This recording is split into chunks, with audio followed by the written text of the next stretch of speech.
الحمد لله رب العالمين،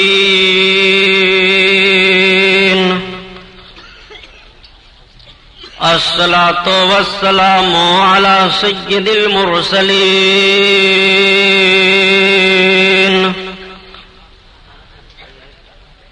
وعلى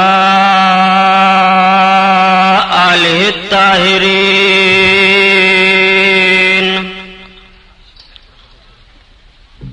وأصحابه المطهرين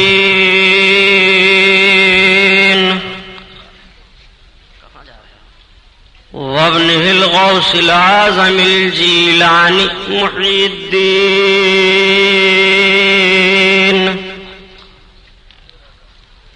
وأهل بيته أجمعين، أما بعد، فأعوذ بالله من الشيطان الرجيم، بسم الله الرحمن الرحيم.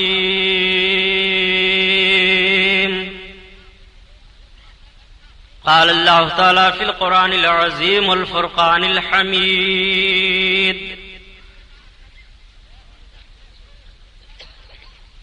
وعلمك ما لم تكن تعلم وكان فضل الله عليك عظيما. صدق الله البصير القدير وصدق رسوله الرشيد النذير، والحمد لله رب العالمين.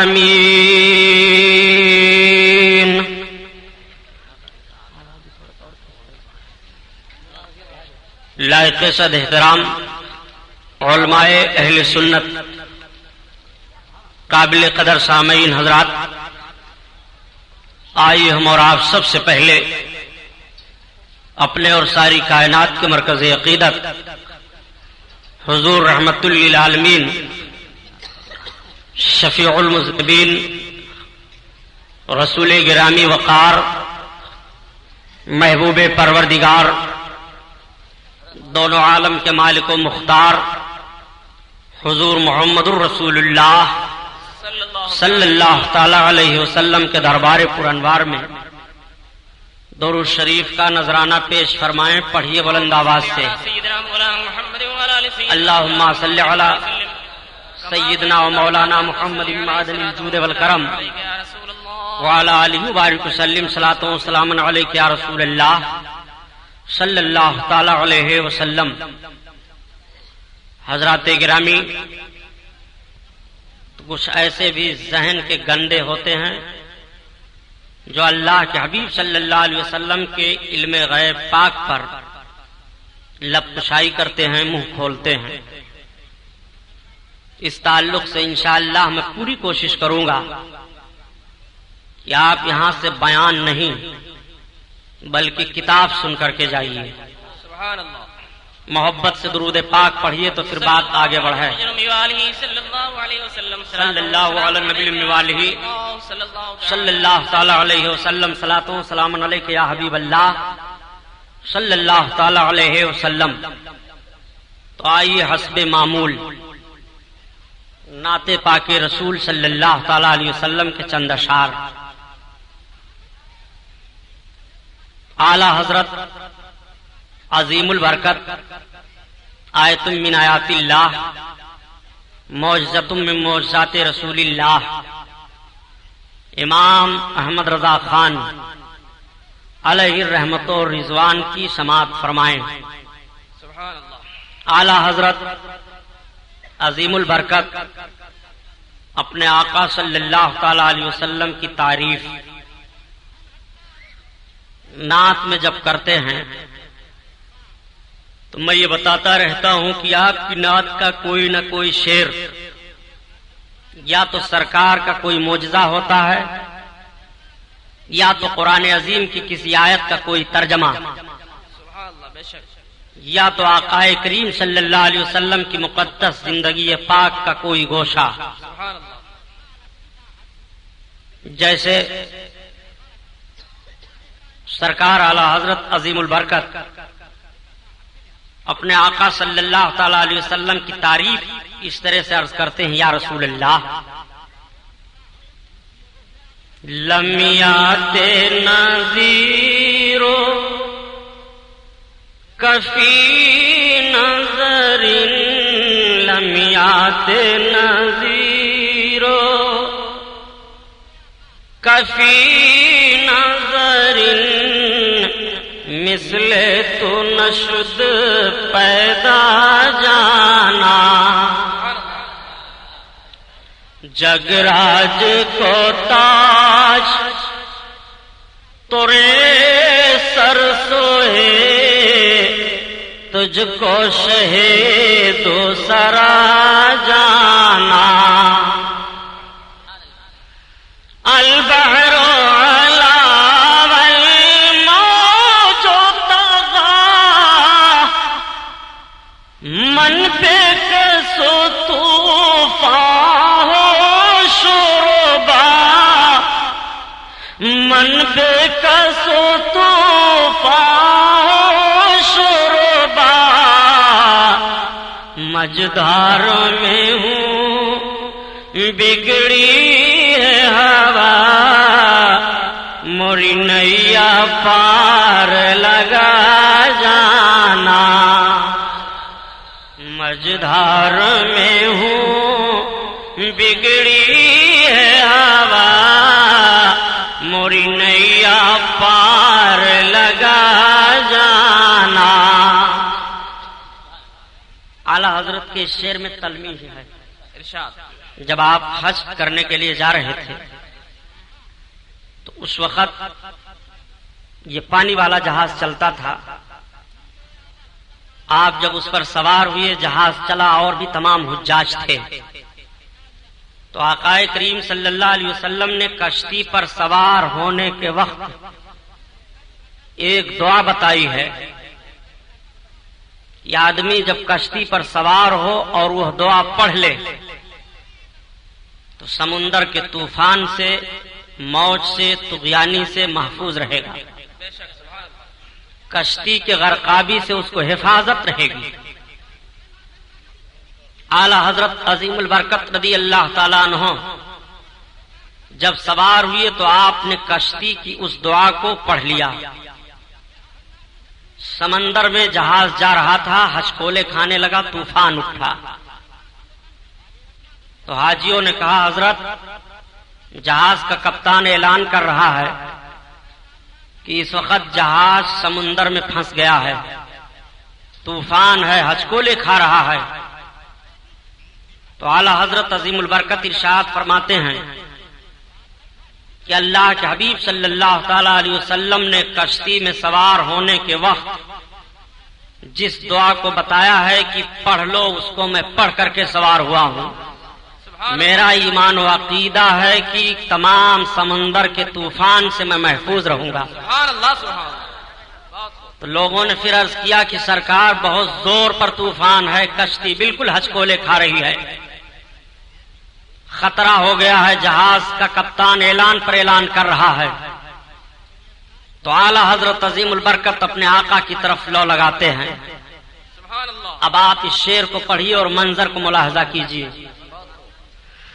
البحر علا والموج طغى من بے کسو طوفان شربا من بے کسو طوفان شربا مجدھاروں میں ہوں بگڑی ہے ہوا موری نیا پار لگا جانا مجدھار میں ہوں بگڑی ہے ہوا موری نیا پار لگا جانا. اور اسی موقع کا ایک شعر یہ بھی ہے. آنے دعا ڈوبو دو اب تو تمہاری جانب یا رسول اللہ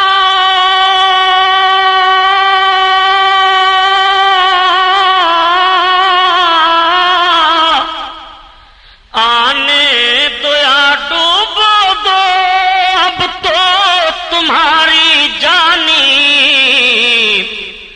کشتی تمہیں پہ چھوڑی لنگر اٹھا دیے ہیں، کشتی تمہیں پہ چھوڑی لنگر اٹھا دیے ہیں، لنگر اٹھا دیے ہیں۔ لمیات نظیرو کفی نظر مثل تو نشد پیدا جانا، پیدا جانا۔ بس خامائے خام نوائے رضا، نہ یہ طرز میری نہ یہ رنگ میرا، نہ یہ طرز میری نہ یہ رنگ میرا، ارشاد احبا ناطق تھا، نہ چار اس راہ پڑا جانا۔ ارشاد احبا ناطق تھا، نہ چار اس راہ پڑا جانا۔ اعلی حضرت سے لوگوں نے فرمائش کی کہ حضور آپ ایک ایسی نعت کہہ دیں جس میں 4 زبانیں پائی جا رہی ہیں۔ تو اعلی حضرت نے یہ نعت کہی تھی، اور وہ فرمائش کرنے والے سرکار اعلی حضرت کے احباب میں سے ایک ارشاد صاحب تھے اور ایک ناطق تھے بریلی شریف کے۔ ان دونوں نے فرمائش کی کہ حضور ایک ایسی نعت آپ کہیں۔ تو سرکار اعلی حضرت نے اپنے دونوں احبابوں کے نام کو کس طرح سے نعت میں جوڑ دیا۔ آپ فرماتے ہیں بس خام خام نوائے رضا، نہ یہ طرز میری نہ یہ رنگ میرا، ارشاد احبا ناطق تھا، نہ چار اس راہ پڑا جانا۔ دوستوں کی بات تھی، اپنے آقا کی نعت کہہ دی۔ تو اعلی حضرت عظیم البرکت رضی اللہ تعالیٰ عنہ کا ایک شعر اور پڑھ لو۔ اور کوئی غیب کیا تم سے نہا ہو بھلا، اور کوئی غیب کیا تم سے نہا ہو بھلا، جب نہ خدا ہی چھپا تم پہ کروڑوں درود، طیبہ کے شمس و ضحیٰ تم پہ کروڑوں درود، طیبہ کے بدر و دجا تم پہ کروڑوں درود۔ اور یہ شعر یاد کر لو، پڑھا کرو، تو انشاءاللہ دشمنوں کے شر سے بچے رہو گے۔ تم ہو حفیظ و مغیث، کیا ہے سب دشمن خبیث، تم ہو حفیظ و مغیث، کیا ہے وہ دشمن خبیث، تم ہو تو پھر خوف کیا تم پہ کروڑوں درود، تم ہو تو پھر خوف کیا تم پہ کروڑوں درود۔ اعلی حضرت کا شعر بطور وظیفہ یاد کرو، پیارے عاشق رسول کا شعر ہے یہ۔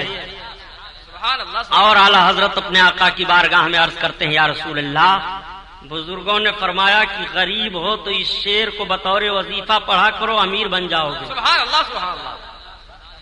خلق کے حاکم ہو تم، رزق کے قاسم ہو تم، خلق کے حاکم ہو تم، رزق کے قاسم ہو تم،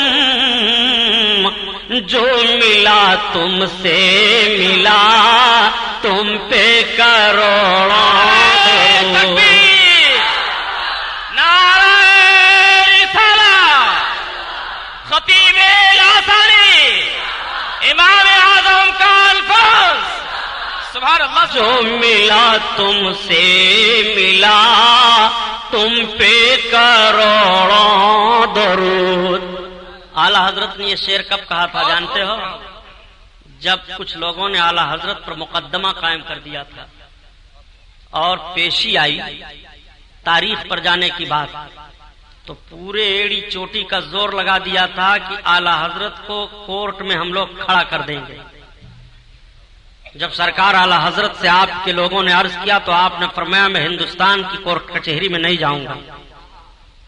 لوگوں نے عرض کیا سرکار بہت سخت مقدمہ قائم کیا گیا ہے، آپ کو کورٹ میں جانا پڑے گا، تو آپ نے فرمایا میں نہیں جاؤں گا۔ بس سرکار اعلی حضرت نے قلم اٹھایا اور یہی شعر آقا کی بارگاہ میں لکھنا شروع کیا۔ باعزت آپ کا وہ پروانہ واپس کر دیا گیا، آپ کو کورٹ میں کچہری میں جانے کی ضرورت نہیں پڑی۔ اعلی حضرت عظیم البرکت کا شعر ملاحظہ فرمائیے، بیمار اس شعر کو پڑھا کرے، شافی و وافی ہو تم، کافی و نافی ہو تم، شافی و وافی ہو تم، کافی و نافی ہو تم، درد کو کر دو دوا، تم پہ کروڑوں درود، درد کو کر دو دوا، درد کو کر دو دوا، تم پہ کروڑوں درود۔ دشمن سے بچنے کے لیے ہو تو وہ شعر پڑھو، رزق کی کمی ہو تو وہ پڑھو، بیمار ہو تو یہ پڑھو، اور گنہگار ہو تو کیا پڑھو؟ سبحان اللہ سبحان اللہ۔ اپنے آقا کی بارگاہ میں اپنے گناہوں کی معافی اس طرح سے مانگو، گرچہ ہیں بے حد قصور، سبحان اللہ، تم ہو عفو غفور، گرچہ ہیں بے حد قصور، تم ہو عفو غفور، یا حبیب اللہ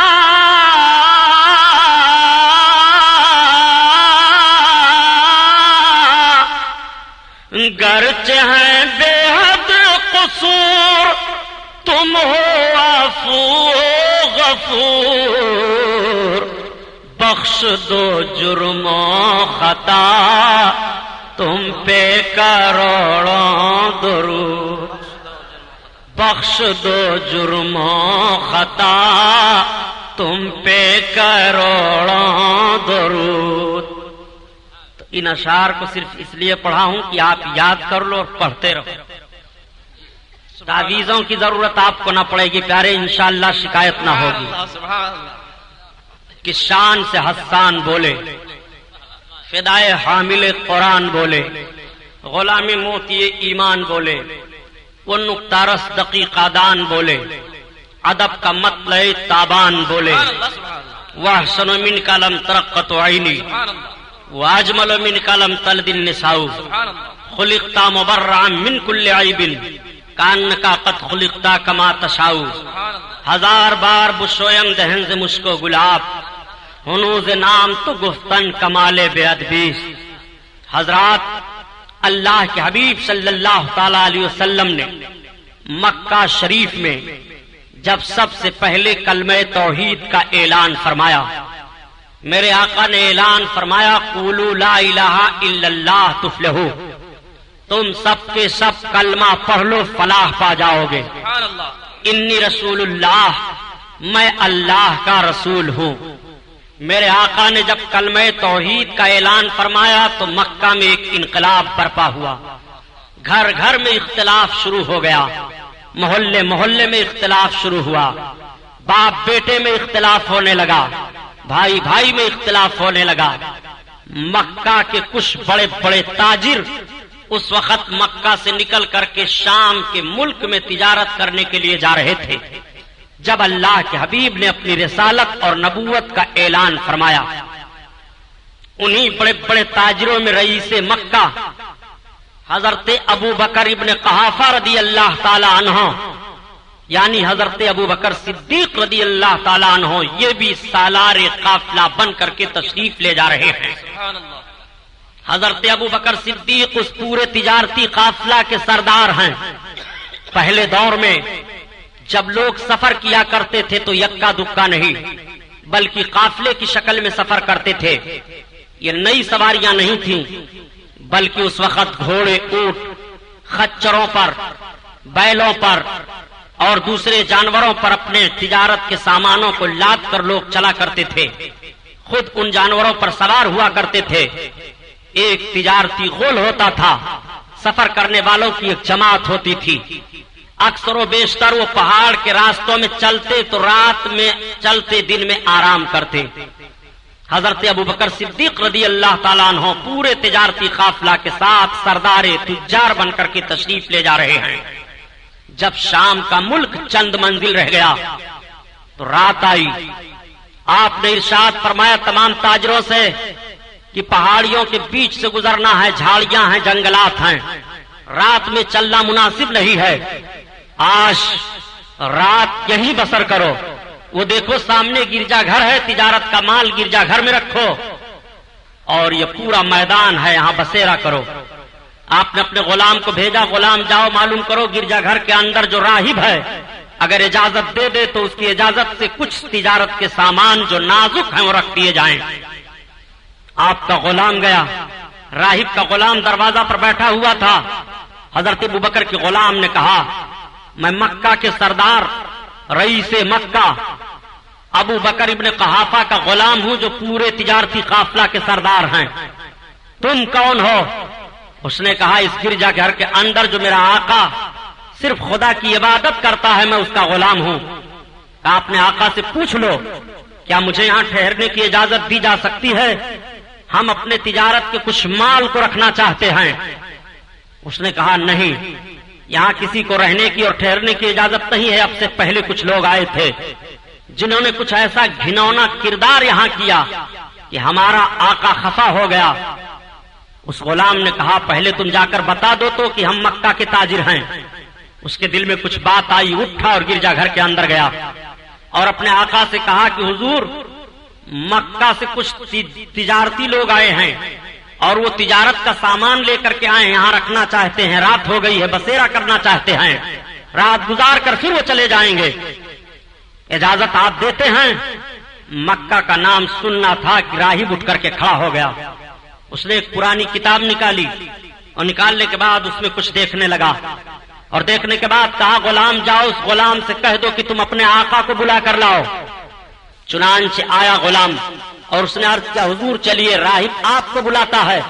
حضرت ابوبکر صدیق پہنچے، راہب دیکھا اٹھ کر کے کھڑا ہو گیا، کھڑے ہونے کے بعد پیشانی کا بوسہ لیا، ہاتھ کو ہاتھ میں لے لیا۔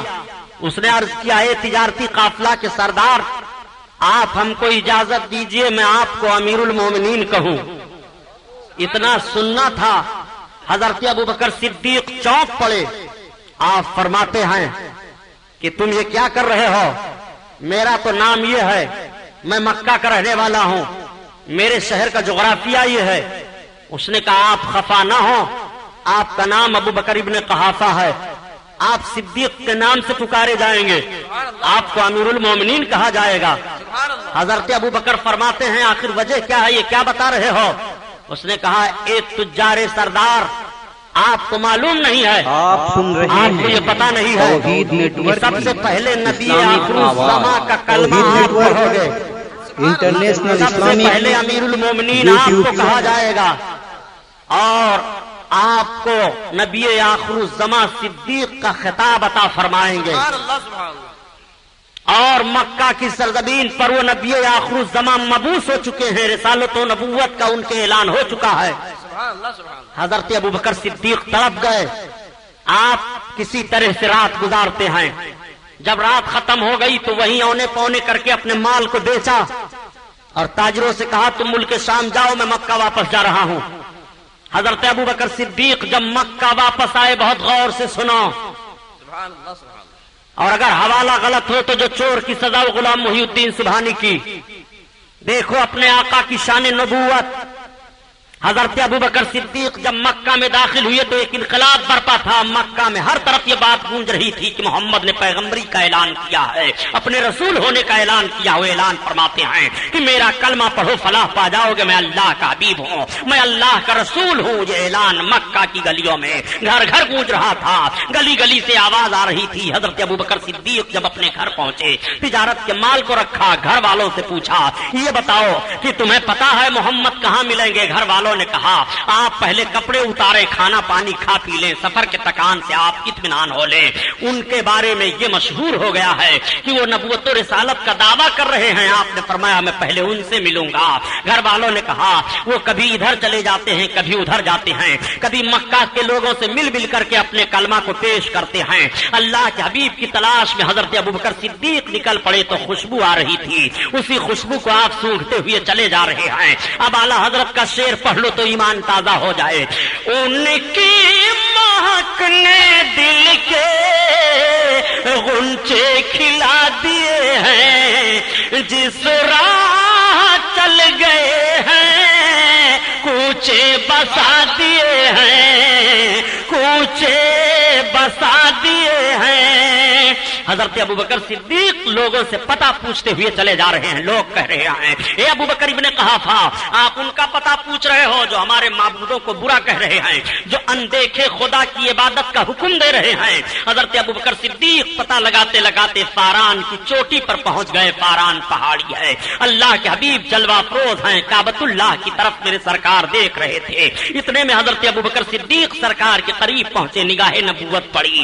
آقا صلی اللہ علیہ وسلم اٹھ کر کھڑے ہو گئے، ارشاد فرماتے ہیں آؤ ابوبکر ابن قحافہ آؤ، آؤ ابوبکر ابن قحافہ آؤ۔ ایک جملہ اور میں عرض کرتا چلو پیارے، امتی کے لیے نبی کھڑے ہو رہے ہیں، آپ ذرا عظمت ملاحظہ فرمائیے، اور امتی نبی کے لیے کھڑا ہو جائے تو اعتراض کیا جا رہا ہے۔ حضرت ابوبکر صدیق رضی اللہ تعالیٰ عنہ کے لیے میرے آقا کھڑے ہو گئے، فرماتے ہیں آؤ ابوبکر ابن قحافہ قریب آؤ۔ جب حضرت ابوبکر قریب ہوئے تو آقا ارشاد فرماتے ہیں اہلاً و سہلاً مرحبا، اہلاً و سہلاً مرحبا۔ میرے آقا کا یہ ارشاد تھا۔ حضرت ابوبکر صدیق دیوانہ وار سرکار کی بارگاہ میں پہنچ گئے، آقا نے ہاتھ میں ہاتھ لیا، ارشاد فرمایا اے ابوبکر ابن قحافہ قولوا لا الہ الا اللہ تفلحو، یہ اعلان کر دیا ہے میں نے، اے لوگو اللہ کا کلمہ پڑھو، ایک معبود کی عبادت کرو فلاح پا جاؤ گے۔ اے ابوبکر میں اللہ کا رسول ہوں، میرا کلمہ پڑھ لو۔ حضرت ابوبکر صدیق رضی اللہ تعالیٰ عنہ سرکار کا مقدس چہرہ دیکھ رہے ہیں، دیکھتے ہوئے عرض کرتے ہیں یہ تو بتائیے کہ جو نبی ہوتا ہے رسول ہوتا ہے وہ اپنے رسالت و نبوت کی کوئی نہ کوئی نشانی پیش کیا کرتا ہے۔ اتنا کہنا تھا تب تک میرے آقا نے ارشاد فرمایا اے ابوبکر ابن قحافہ جو گرجا گھر کے اندر راہب نے تمہیں بشارت دی ہے کیا میری نبوت کے لیے کافی ہے کہ نہیں؟ کیا میری نبوت کے لیے تمہارے لیے دلیل ہے کہ نہیں؟ اتنا حضرت ابوبکر صدیق سے آقا کا فرمانا تھا۔ حضرت ابوبکر صدیق عرض کرتے ہیں یا رسول اللہ میں جان گیا بس تیری پہچان یہی ہے، مجھے کلمہ پڑھائیے، اسلام میں داخل کیجیے۔ اللہ کے حبیب نے سرکار ابوبکر کو کلمہ پڑھایا اور اسلام میں داخل فرما لیا۔ سبحان اللہ سبحان اللہ۔ اب آپ جملہ پر غور کرو، حضرت ابوبکر صدیق کے اندر کلمہ پڑھنے کی تحریک کیسے پیدا ہوئی؟ اسی بنیاد پر تو کہ گرجا گھر کے اندر بات مجھ سے اور راہب سے ہو رہی ہے، شام کے راستے میں اور مکہ میں اس کی خبر محمد رکھ رہے ہیں۔ تعجب کا مقام ہے، پھر بھی علم غیب مصطفیٰ پر بحث کر رہے ہو۔ یہ غیب نہیں ہے تو اور کیا ہے؟ کیا یہاں حضرت جبریل علیہ السلام وہی لے کر کے آئے ہیں؟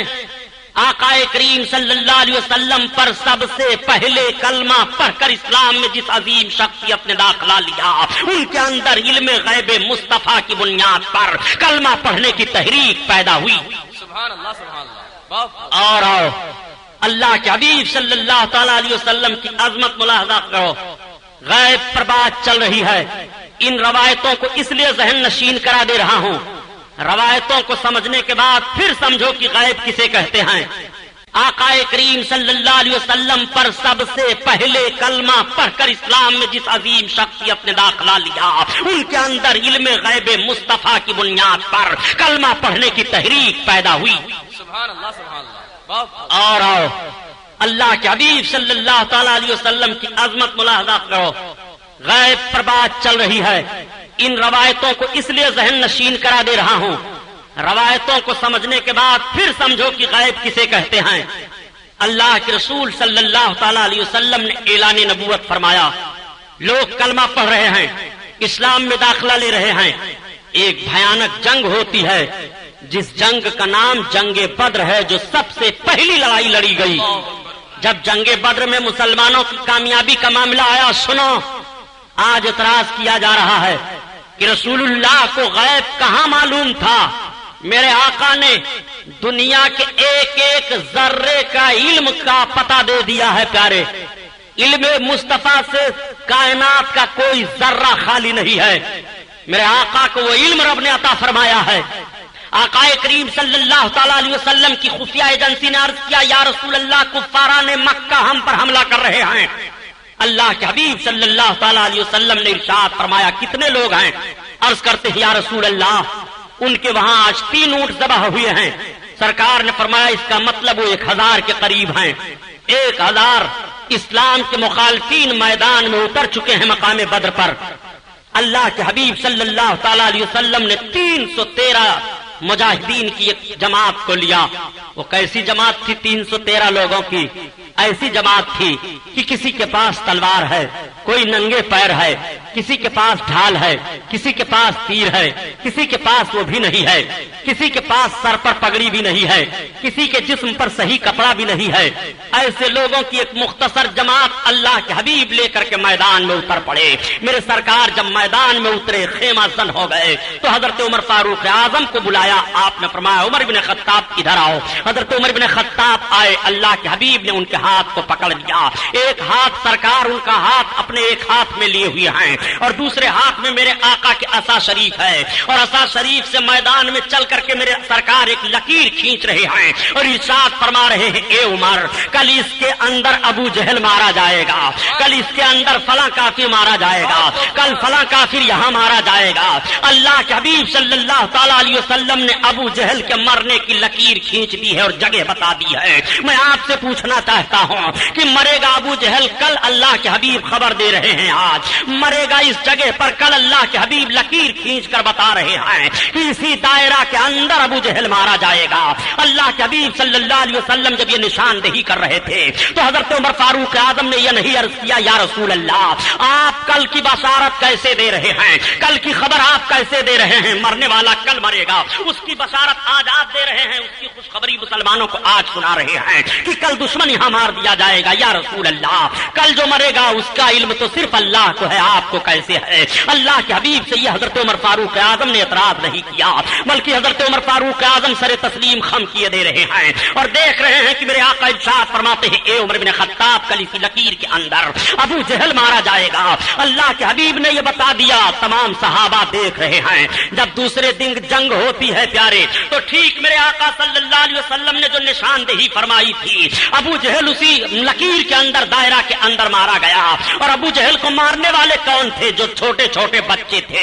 ان چھوٹے چھوٹے بچوں کے تعلق سے حضرت عبد الرحمن ابن عوف کہتے ہیں کہ 2 چھوٹے بچے آئے اور مجھ سے کہنے لگے، اے چچا یہ تو بتاؤ اللہ کے حبیب کا دشمن ابو جہل کہاں ہے؟ حضرت عبد الرحمن کہتے ہیں، میں نے پوچھا بیٹو کیا کرو گے؟ ان شہزادوں نے کہا کہ ہم اس کو قتل کریں گے، ہم اس کو ماریں گے۔ اللہ کے حبیب کو گالی دے رہا ہے۔ وہ دونوں چھوٹے بچے آگے بڑھے اور اس زور سے حملہ کیا کہ ابو جہل سنبھل نہ سکا، گھوڑے سے نیچے گر پڑا۔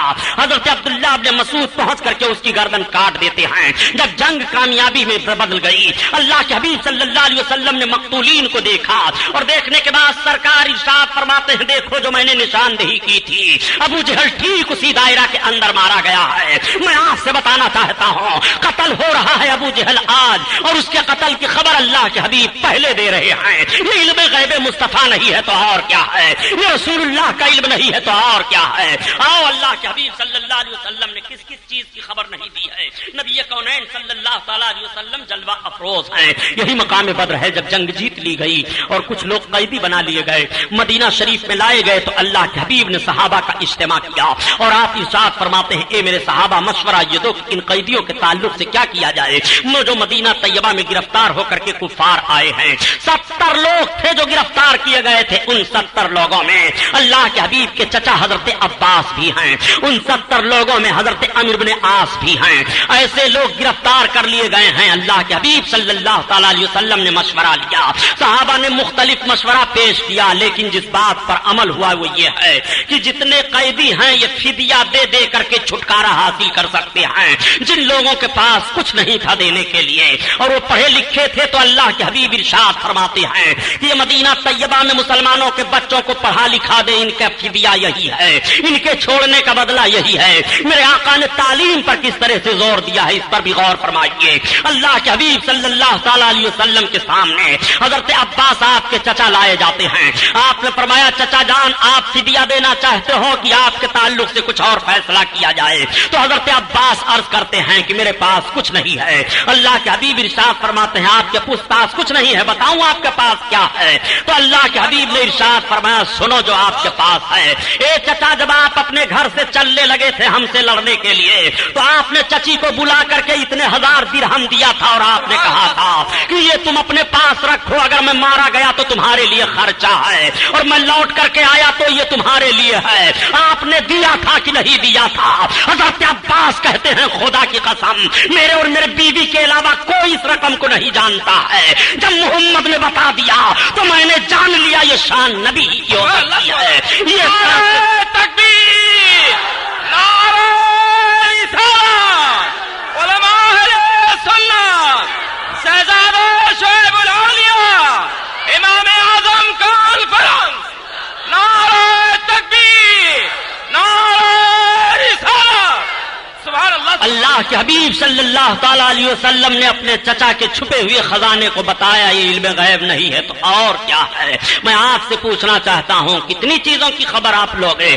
اللہ کے رسول صلی اللہ تعالی علیہ وسلم کی بارگاہ میں ایک مرتبہ حضرت انس رضی اللہ تعالیٰ عنہ ایک صحابی ہیں جو 10 برس تک سرکار کی خدمت کرتے رہے بچپن سے لے کر کے. وہ کہتے ہیں کہ ایک مرتبہ میرے دل میں ایک بات پیدا ہوئی کہ میں اللہ کے حبیب سے پوچھ لوں یا رسول اللہ آپ ہمیں جنت دلائیں گے کہ نہیں, لیکن میری ہمت نہیں ہو رہی تھی پوچھنے کی. ادب کی بنیاد پر حضرت انس بن مالک فرماتے ہیں کہ ایک روز دیہات سے ایک صحابی آئے اور آنے کے بعد سرکار کے پیچھے نماز ادا کرتے ہیں اور نماز ادا کرنے کے بعد آقا کی بارگاہ میں بیٹھ گئے اور عرض کرتے ہیں یا رسول اللہ صلی اللہ تعالی علیہ وسلم میں آپ سے کچھ پوچھنا چاہتا ہوں یا رسول اللہ. تو میرے آقا نے ارشاد فرمایا بتاؤ کیا پوچھنا چاہتے ہو؟ وہ عرض کرتے ہیں یا رسول اللہ یہ پوچھنا چاہتا ہوں کہ سرکار قیامت کب آئے گی؟ اب آپ ذرا غور فرمائیے. آج ایک جملہ یہ بھی کہا جاتا ہے کہ اگر نبی صلی اللہ تعالی علیہ وسلم کو غیب کا علم ہوتا تو یہ کیوں نہ بتا دیتے کہ قیامت کب آئے گی. نادان نبی نے بتایا تو ہے کہ قیامت جمعہ کے دن آئے گی,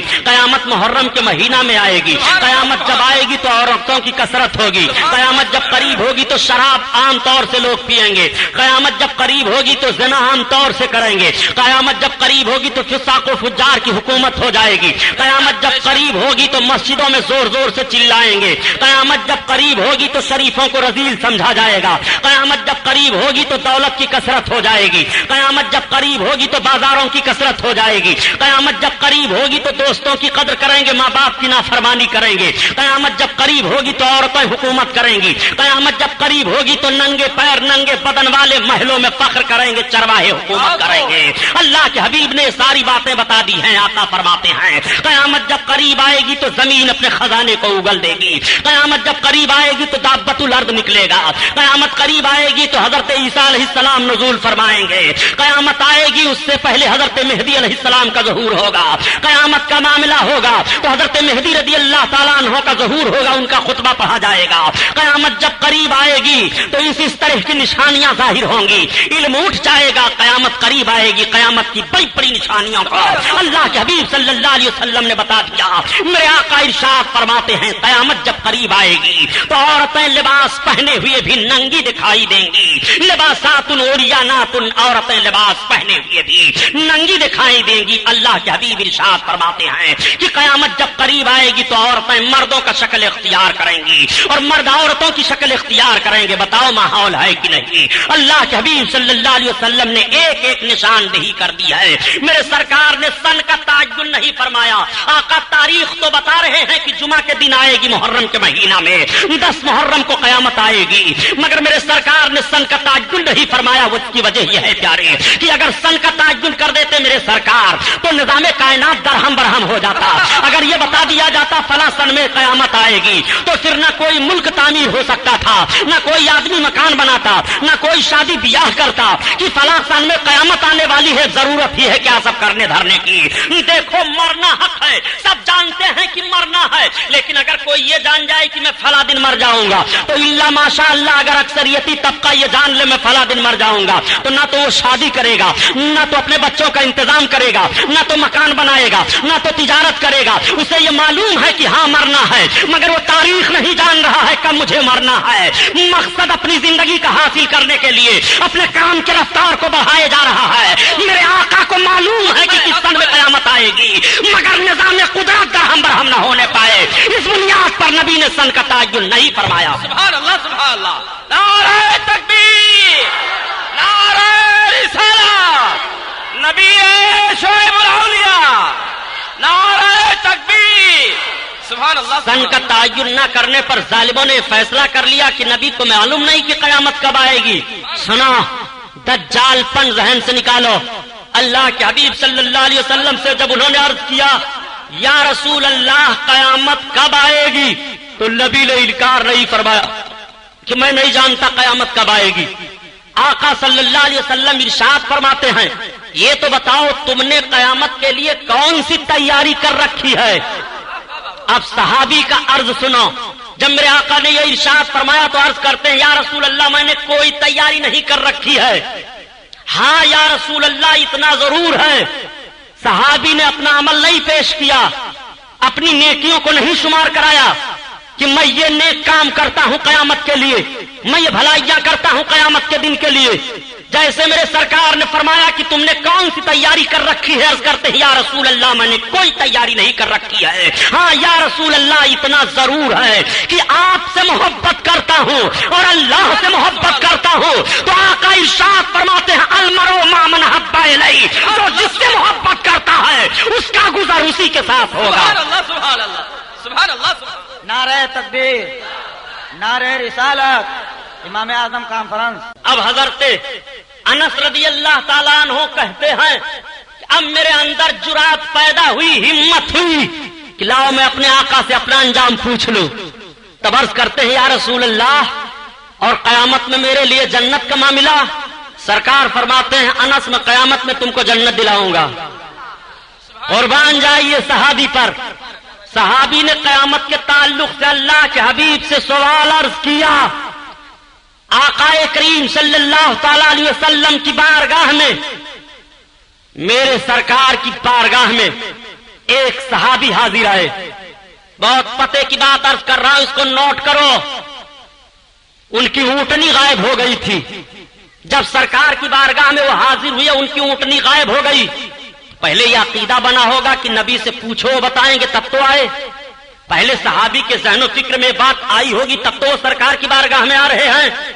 ذرا ذہن پر زور دے کر کے سمجھیے کہ صحابی تلاش نہیں رہے ہیں، بلکہ جب اونٹنی غائب ہو گئی تو اس کو آقا کی بارگاہ میں آ رہے ہیں تلاشنے کے لیے، اور سرکار کی بارگاہ میں حاضر ہو کر عرض کرتے ہیں یا رسول اللہ ایک فریاد لے کر کے سرکار میں آیا ہوں۔ آقا فرماتے فریاد؟ ہاں یا رسول اللہ کون سی بات ہے؟ عرض کرتے ہیں یا رسول اللہ میری اونٹنی غائب ہو گئی ہے۔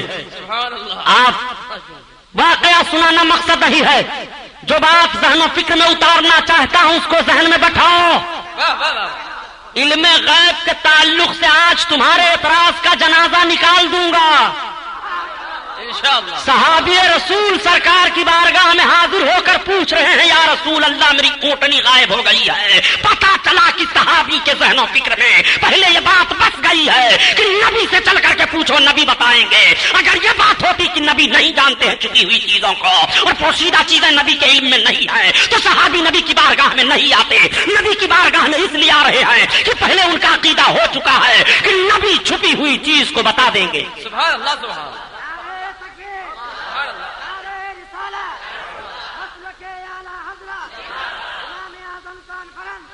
آقا کریم صلی اللہ تعالی علیہ وسلم کا بھی علم ملاحظہ کرو. میرے سرکار صلی اللہ تعالی علیہ وسلم کے علم پاک پر اعتراض کرنے والوں، تم اپنی زبان میں نبی کو سمجھ رہے ہو. نبی کو تم اگر ابو جہل کے ذہن و فکر سے سمجھ لیتے تب بھی علم غیب پر اعتراض نہ کرتے. بے شک کیا بات ہے. نبی کریم صلی اللہ تعالی علیہ وسلم نے یہ نہیں ارشاد فرمایا کہ مجھے کیا معلوم تمہاری اونٹنی کہاں ہے، میں تو صرف کلمہ پڑھانے کے لیے ہوں، تبلیغ رسالت میرا کام ہے. تمہاری اونٹنی غائب ہو گئی ہے، تمہارا فلاں سامان غائب ہو گیا ہے، تمہارا فلاں سامان نہیں مل رہا ہے، اس کے لیے مجھے کیا خبر نہیں. جیسے انہوں نے عرض کیا یا رسول اللہ میری اونٹنی کہاں ہے، غائب ہو گئی ہے، تو آقا فرماتے ہیں چلے جاؤ، فلاں پہاڑی کے پیچھے جھاڑیاں ہیں، چند درخت ہیں، ان درختوں کی ایک شاخ سے تمہارے اونٹنی کی نکیل الجھ گئی ہے، وہیں پر تمہاری اونٹنی ہے. اب سرکار نے جو پتہ بتایا صحابی اسی پتہ کے مطابق چلے آ رہے ہیں.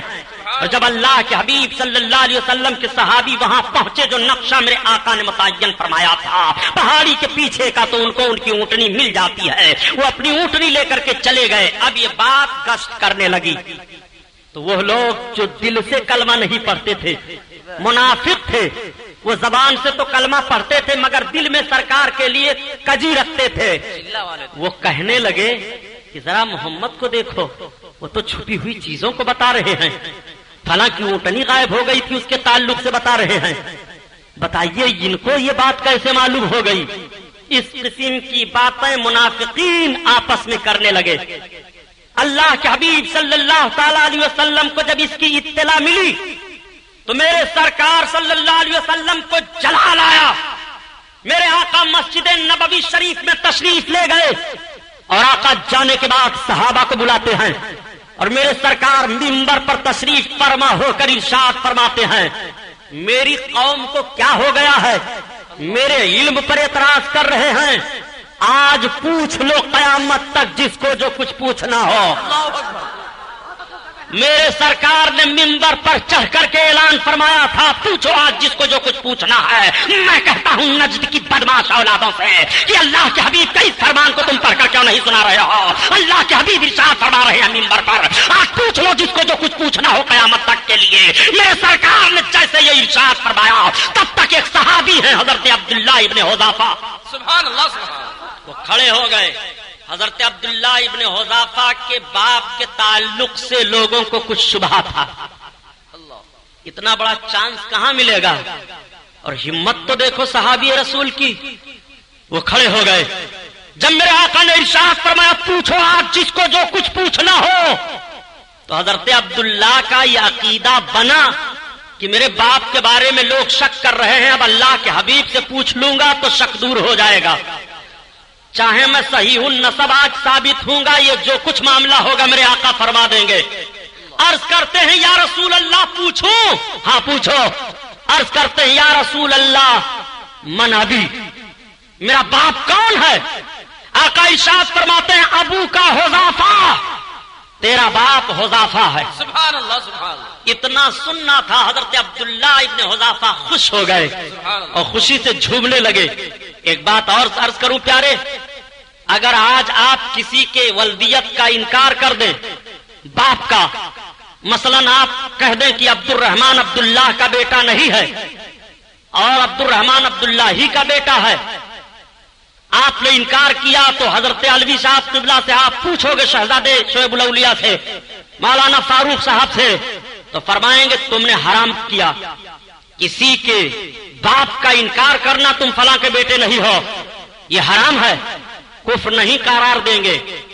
آپ نے کسی کے باپ کو انکار کیا تو حرام تک کا معاملہ ہوگا کہ تم نے مسلمان کو تکلیف دی ہے، حرام کام کیا. لیکن حضرت عبداللہ ابن حذافہ کا الگ معاملہ ہے. اب اگر کسی نے ان کے باپ کا انکار کر دیا تو صرف حرام نہیں ہوگا، کفر ہو جائے گا. اللہ کے حبیب کے فرمان کا انکار لازم آئے گا. اللہ کے حبیب نے ارشاد فرمایا عبداللہ تمہارا باپ حذیفہ ہے. حضرت عبداللہ کی ماں نے جب سنا تو کہا بیٹا تم کو اللہ کے حبیب سے اس طرح کا سوال نہیں کرنا چاہیے. بیٹا تم نے عجیب سوال کر دیا, یہ تو خیریت مناؤ کہ اللہ تعالیٰ نے تمہاری ماں پر کرم کیا کہ اس کا قدم سلامت رہا. اگر ایسی بات نہ ہوئی ہوتی تو بیٹا تم نے کیا پوچھ لیا تھا؟ ایسی بات تمہیں اللہ کے حبیب سے نہیں پوچھنی چاہیے. حضرت عمر فاروق اعظم بارگاہ میں جلوہ افروز ہیں. میرے آقا نے فرمایا پوچھو جس کو جو کچھ پوچھنا ہو قیامت تک. تب تک ایک اور کھڑا ہوا, اس نے عرض کیا یا رسول اللہ بتائیے میں جنت میں جاؤں گا کہ جہنم میں؟ سرکار نے فرمایا تو جہنم میں جائے گا. جیسے سرکار نے یہ بتایا, اب آپ ذرا غور فرمائیے کہ میرے آقا نے جنتی اور جہنمی کی پہچان بتا دی کہ نہیں؟ سرکار نے بتایا تو جہنم میں جائے گا. جہنم میں آقا کی بارگاہ میں حاضر ہے, کلمہ پڑھ رہا ہے, مگر اندر سے کھوٹ ہے, کجی ہے. سرکار نے اس کے نفاق کو ظاہر فرما دیا, تو جہنم میں جائے گا. حضرت عمر فاروق اعظم نے دیکھا کہ اگر ایسے ہی لوگ کے بعد دیگرے پوچھتے رہے تو نہ جانے کتنے راز ظاہر ہو جائیں گے. آپ کھڑے ہو گئے اور سرکار کے مقدس کندھوں پر دوش مبارک پر اپنے ہاتھ کو رکھ کر کے عرض کرتے ہیں یا رسول اللہ آپ بیٹھ جائیں میرے سرکار. اللہ کے حبیب تشریف فرما ہوئے. حضرت عمر فاروق اعظم عرض کرتے ہیں یا رسول اللہ ہمارا ایمان ہے کہ آپ نبی برحق ہو, ہمارا ایمان ہے کہ خدا ایک ہے. یا رسول اللہ ہمارا ایمان ہے کہ اللہ عبادت کے لائق ہے, اسلام میرا مذہب ہے. اے اللہ کے حبیب اگر ہم میں سے کسی نے آپ کو کچھ کہہ دیا ہے تو اس کی معافی ہم مانگ رہے ہیں. اللہ کے حبیب معاف فرما دیجئے. آقا ارشاد فرماتے ہیں جاؤ میں نے معاف کر دیا. سبحان اللہ سبحان اللہ. اس کو کیوں نہیں بیان کرتے؟ یہ علم غیب نہیں ہے تو کیا ہے؟ یہ نبی کے علم غیب ہی پر تو اعتراض ہوا تھا جب سرکار نے منبر پر کھڑے ہو کر کہا تھا پوچھو جس کو جو کچھ پوچھنا ہے, معلوم کرو قیامت تک میں بتاؤں گا. میرے سرکار نے چیلنج کیا تھا. آج بحث کر رہے ہو کہ نبی کو غیب کا علم نہیں ہے. اگر نبی کو غیب کا علم مان لو گے اور خدا بھی غیب جانتا ہے تو پھر دونوں میں فرق کیا رہے گا؟ نادان میں کہتا ہوں تیرے عقل کے مطابق کہ نبی کے لیے تو چیزیں پوشیدہ ہیں, خدا کے لیے کون سی چیز پوشیدہ ہے جو تو خدا کے لیے کہے گا کہ خدا غیب جانتا ہے؟ خدا کے لیے تو ساری چیزیں ظاہر ہے. جو چیزیں وجود میں ہیں وہ بھی ظاہر ہے اور جو چیزیں عدم میں ہیں وہ بھی ظاہر ہے. خدا کے علم پر تو کوئی ذرہ پوشیدہ ہے ہی نہیں. نعرہ تکبیر, نعرہ رسالت. ہماری ماں نے دودھ پلایا ہے تو 5 منٹ بھیڑ میں غیب پر گفتگو اپنے مولویوں سے کروا لو. مسلمانوں کو گمراہ نہ کرو. یہ دجال حرام خور جماعت نبی کے علم غیب پر اعتراض کر رہے ہیں کہ نبی کو غیب مان لو گے تو اللہ کے لیے بھی غیب ہے. یہ شرک ہو جائے گا. پاگل, رب کے لیے کون سی چیز پوشیدہ ہے؟ سن, رب کے لیے اس لیے غیب کا علم لفظ بولا جاتا ہے کہ جو چیزیں عدم میں ہمارے لیے ابھی ہیں ہم ان چیزوں کے تعلق سے اپنی معلومات کی بنیاد پر کہہ رہے ہیں کہ رب تعالیٰ ان چیزوں کو بھی جان رہا ہے اور جو چیزیں وجود میں آ گئی ان کو بھی جان رہا ہے, ذرہ ذرہ کو بھی جان رہا ہے. تو جو چیزیں ابھی عدم میں ہیں وجود میں نہیں آئی ہیں ان چیزوں کا بھی عالم رب ہے اور جو وجود میں آ گئی ہیں ان کا بھی عالم رب ہے. ہم اپنے طور پر اپنی تفہیم کے لیے رب کی طرف اس لفظ کی نسبت کر رہے ہیں کہ رب تعالیٰ ساری چیزوں کو جانتا ہے. سبحان اللہ سبحان اللہ. سنو, غیب غیب چلاتے ہو, نبی کو غیب ہے کہ نہیں ہے؟ غیب ہے کہ نہیں ہے؟ آؤ سنو, اٹھاؤ قرآن پاک کا 10واں پارہ سورہ توبہ اس کا 13واں رکوع. اللہ کے حبیب صلی اللہ تعالی علیہ وسلم کے صحابہ جب لشکر کشی کر کے آگے بڑھنے لگے روم کی طرف تو 2 صحابی ایسے تھے, 2 یا 3 تھے, اس میں کہنے لگے کہ بتاؤ محمد کا خیال یہ ہے کہ ہم ملک روم پر غالب آ جائیں گے. آقا کریم صلی اللہ علیہ وسلم کے خیال کو ہلکا سمجھا, آپس میں باتیں کر رہے ہیں. رب تعالیٰ نے آیت نازل فرما دی لا تعتذروا قد کفرتم بعد ایمانکم. بہانے نہ بناؤ, تم ایمان لانے کے بعد کافر ہو چکے. جب یہ آیت کریمہ نازل ہوئی تو سرکار نے بلایا آؤ ادھر, کیا کہہ رہے تھے تم لوگ راستے میں؟ تو عرض کرتے ہیں یا رسول اللہ ہم کچھ نہیں کہہ رہے تھے سرکار, ہم صرف راستہ کاٹنے کے لیے.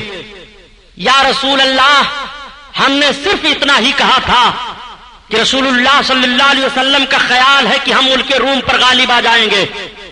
آقا کریم صلی اللہ علیہ وسلم ارشاد فرماتے ہیں اب تم بہانے نہ بناؤ، یہ دیکھو آیت نازل ہو چکی ہے، لا تعتذروا قد کفرتم بعد ایمانکم، ایمان لانے کے بعد تم کافر ہو چکے۔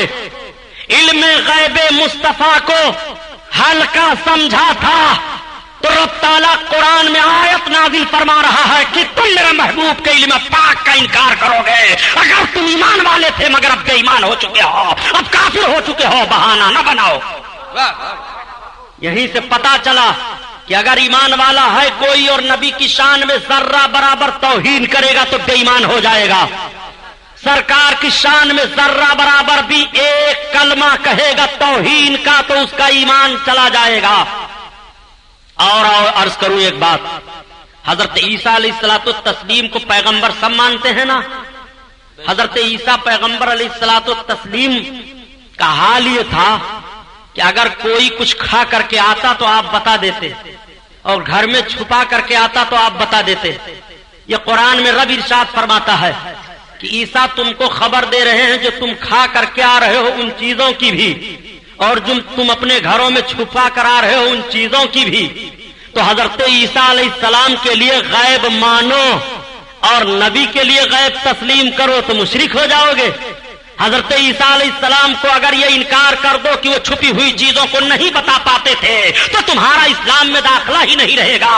نادان حضرت عیسیٰ علیہ السلام کے لیے اگر تو یہ مان لے تو تیرا داخلہ اسلام میں نہیں رہے گا، اور تو پیغمبر کا کلمہ پڑھتے ہوئے پیغمبر کے لیے جب یہ ذہن رکھے گا کہ نبی کو غیب کا علم نہیں تھا تب تو اسلام میں کیسے رہ جائے گا۔ اور سنو، نبی کونین صلی اللہ تعالی علیہ وسلم کے علم پاک کی بات چلی ہے، میرے سرکار کو علم غیب کیسے کیسے حاصل ہے؟ یہ کہتے ہیں اگر نبی کو غیب کا علم تھا تو حضرت عائشہ کا جب ہار غائب ہوا تب کیوں نہیں بتایا؟ حضرت عائشہ کا ہار غائب ہوا نبی نے نہیں بتایا، اس کا مطلب نبی کو علم غیب نہیں ہے۔ معاذ اللہ۔ نبی پاک کے مقدس نالین میں نجاست لگ گئی تھی، اگر نبی کو معلوم ہوتا غیب تو کیوں نجاست لگ جاتی؟ نبی کے چارپائی کے نیچے کتے کا پلہ تھا، اگر وہ کتا کا پلہ جان جاتے تو کیوں بتاتے نا؟ نبی کو علم غیب تھا تو کھانے میں زہر ملایا گیا، کیوں نہیں بتایا؟ نبی کو علم غیب تھا تو صحابہ پر دیواریں گرائی جانے کا مقصد تمام کیا تھا یہودیوں نے اور گرایا تھا، کیوں نہیں بتایا؟ کیوں صحابیوں کو بھیج دیا؟ ان ساری باتوں کو یہ لاتے ہیں کہ نبی کو علم غیب نہیں تھا۔ کتنی چھوٹی باتیں کر رہے ہو۔ اگر میرے سرکار نے کسی چیز کو بتایا نہیں تو اس کی دلیل یہ ہے کہ نہیں جانتے تھے۔ حضرت عائشہ کا ہار غائب ہوا تو کیا کسی صحابی نے یہ پوچھا تھا کہ یا رسول اللہ آپ بتاؤ عائشہ کا ہار کہاں ہے؟ نہیں۔ جب حضرت عائشہ صدیقہ ام المومنین پیچھے رہ گئی تھی اور آپ پر ظالموں نے الزام قائم کیا تھا، اب آپ کی بیوی پر الزام قائم ہوا تھا، اگر میرے سرکار اپنی طرف سے اپنے بیوی کی صفائی پیش کر دیتے تو منافقین ہنستے کہ یہ نبی کے بیوی کی بات تھی محمد کی، اس لیے انہوں نے یہ صفائی پیش کر دی ہے۔ میرے سرکار خاموش رہے، نبی کو علم غیب ہے کہ مجھے عائشہ کے ہار کو بتانے کی ضرورت کیا ہے اور عائشہ کی صفائی دینے کی ضرورت کیا ہے۔ میرا رب عائشہ کے تعلق سے صفائی کی آیت نازل فرمانے والا ہے، اس لیے میرے رسول صلی اللہ علیہ وسلم نہیں بتا رہے ہیں۔ یہ علم غیب پاک کی دلیل ہے کہ رسول خاموش ہے کہ آیت اترنے والی ہے عائشہ کے تعلق سے، اس لیے تمہیں بولنے کی ضرورت نہیں ہے۔ سبحان اللہ سبحان اللہ، بہت خوب۔ سنا، حضرت عائشہ کا ہار غائب ہوا کیوں نہیں بتا دیا؟ کتے کا پلہ چارپائی کے نیچے تھا، نبی نے کیوں نہیں بتا دیا؟ تو سرکار نے کتے کا پلہ چارپائی کے نیچے تھا نہیں بتایا اور وہی نہیں آئی اتنی دیر تک کے لیے، تو اس کا مطلب وہ غیب نہیں جانتے تھے؟ ذہن پر ذرا سا زور دو۔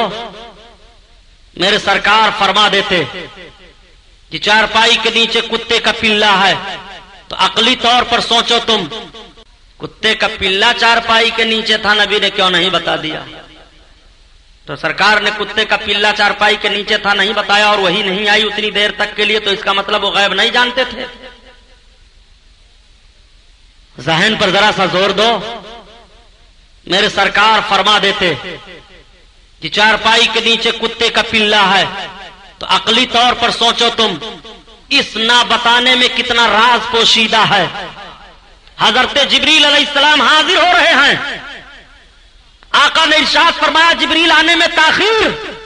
عرض کرتے ہیں یا رسول اللہ آپ کی چارپائی کے نیچے کتے کا پلہ تھا, بچہ تھا.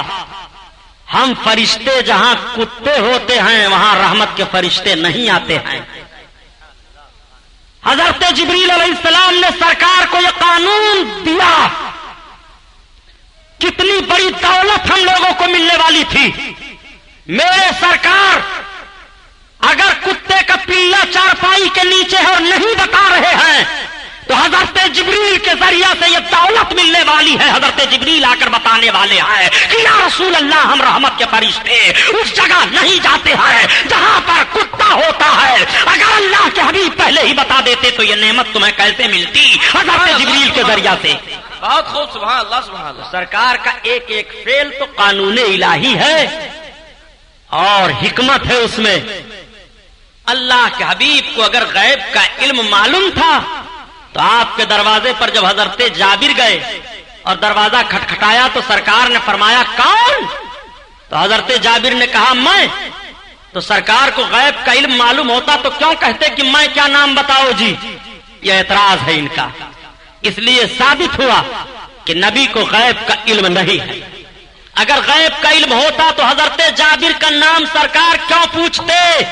نوٹ کرو اس کو اور یاد کر لو. یاد نہیں کرتے ہو آپ لوگ, خالی بس ہے سرکار کو علم غیب تھا. وہ بول رہا ہے آپ سن رہے ہو.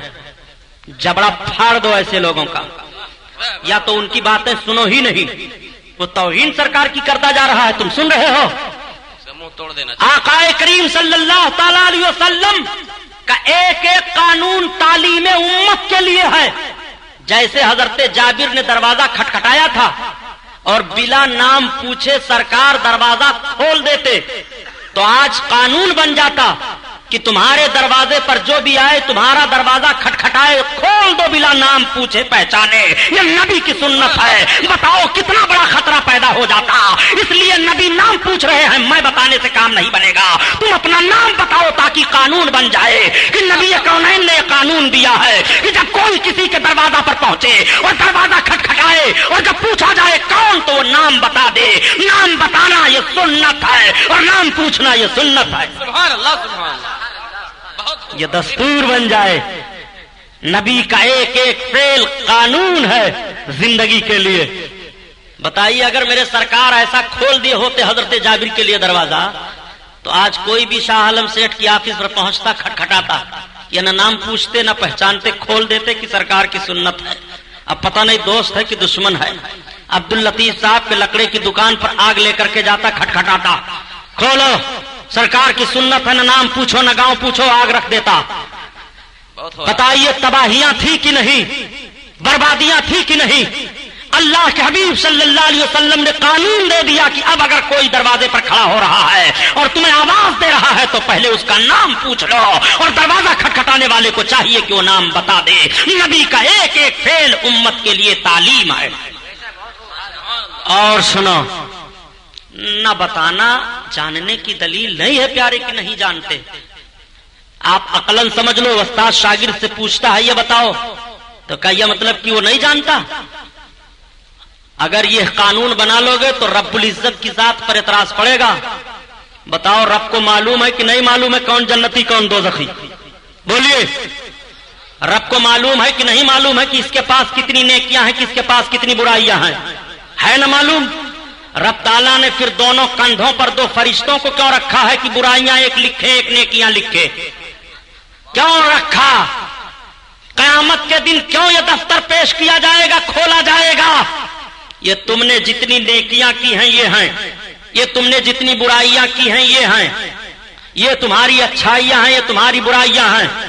فرشتے جو دفتر دونوں تیار کر رہے ہیں تمہارے کاندھے پر وہ دفتر تمہارے سامنے رکھ دیا جائے گا. کیا رب نہیں جانتا ہے؟ رب کو علم ہے کہ کون جنتی ہے کون دوزخی، دوزخی کو دوزخ میں ڈالے، جنتی کو جنت میں ڈالے، نہ دفتر کی ضرورت، نہ میزان کی ضرورت، نہ پرکھنے کی ضرورت، نہ حساب کی ضرورت، نہ کتاب کی ضرورت۔ وہ جنتی کو جنت میں ڈال دے، دوزخی کو دوزخ میں ڈال دے۔ کسی کے اندر ہمت ہے کہ احتجاج کرے؟ پھر رب تعالیٰ نے کیوں ایسا رکھا؟ یہ نظام قدرت ہے، اس کی مشیت ہے، اس کے نظام پر، اس کی مشیت پر کسی کو کوئی اعتراض نہیں۔ رب کا نظام ہے، اس کی مشیت ہے کہ ہم تمہارا جرم تمہارے کندھے پر جو دو فرشتوں کو رکھے ہیں ان کے ذریعہ تمہارے سامنے ثابت کریں گے۔ ہم کو تو علم ہے ہی، تمہیں بھی علم ہو جائے کہ تم نے کتنا گناہ کیا ہے، کتنی اچھائیاں کی ہیں، ورنہ رب تو سب کچھ جانتا ہے۔ تو اب اگر آپ کا قانون مان لیا جائے تو کہنا پڑے گا کہ رب نہیں جانتا ہے اس لیے لکھوا رہا ہے۔ بھئی آپ کو حساب و کتاب اسی لیے رکھتے ہیں کہ آپ بھول سکتے ہیں نا، معاذ اللہ، آپ سے بھول ہو سکتی ہے تو معاذ اللہ کیا رب سے بھی بھول ہو سکتی ہے؟ کیا رب بھی نہیں جانتا ہے؟ تو آپ اپنی جانکاری کے لیے بھولنے کی بنیاد پر آپ سے بھولنا ممکن ہے، تو آپ محاسب کو رکھتے ہو، حساب و کتاب رکھتے ہو۔ معاذ اللہ یہ ذہن و فکر آپ کو خدا کے تعلق سے نہیں رکھنا پڑے گا۔ اگر آپ کا بنایا ہوا قانون استعمال کیا جائے تو رب پر اعتراض ہوگا۔ اور سنو، اللہ تعالیٰ نے حضرت موسیٰ علیہ السلام سے ارشاد فرمایا، وَمَا تِلْكَ بِيَمِينِكَ يَا موسیٰ، سبحان اللہ، اے موسیٰ تمہارے داہنے ہاتھ میں کیا ہے؟ اس واقعے کو بھی ذہن میں رکھو۔ حضرت موسیٰ علیہ السلام کے ہاتھ میں داہنے ایک لاٹھی تھی، جب اس لاٹھی کو آپ زمین پر رکھتے تو بہت بڑا سانپ بن جاتا، اور ہاتھ میں لیتے تو لاٹھی بن جاتی۔ اللہ تعالیٰ نے ارشاد فرمایا، وَمَا تِلْكَ بِيَمِينِكَ يَا موسیٰ، اے موسیٰ تمہارے داہنے ہاتھ میں کیا ہے؟